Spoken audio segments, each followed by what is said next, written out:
Dahil po sa mga pag-ulan, nananatili mataas ang presyo ng gulay at isda sa ilang palengke sa Maynila, kaya kahit po mga natitinda umaaray na dahil wala raw silang mabenta. Nakatutok si Katrina Son.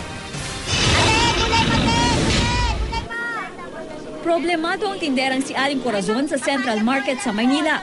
Matumal daw ang benta dahil tumaas ang presyo ng mga panindang gulay bunsod ng pag-ulan nitong mga nakaraang araw. Nagdagdag ng puhunan, ganun. Imbis na yung puhunan namin na 3,000, hindi kasya.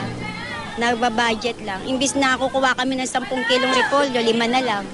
Ang ilang mamimili naman, kung dati kada kilo ang bili, ngayon patingi-tingi muna. Katulad ko na may budget talaga every week. So pag biglang tumaas yung presyo ng gulay o ng mga isda at baboy, talagang sira ang budget ko. Sa Central Market, 10 hanggang 30 piso kada kilo ang itinaas ng ilang gulay. Ang repolyo at carrots nga, mas mataas kesa sa pinakahuling price monitoring ng DTI noong Biyernes. Tumaas din daw ang presyo ng tilapia pero sakto pa rin sa itinakda ng DTI. Ang bangus naman, mas mahal na kesa sa monitoring ng DTI. Wala namang pagbabago sa presyo ng baboy at manok. Sa Quinta Market naman, wala pa gaanong pagbabago pero mas mataas pa rin ang presyo ng mga gulay at isda kumpara noong mga nakaraang buwan. Ngayon mababa kasi mga tira namin. Mga kinabukasan, yan magmamahal.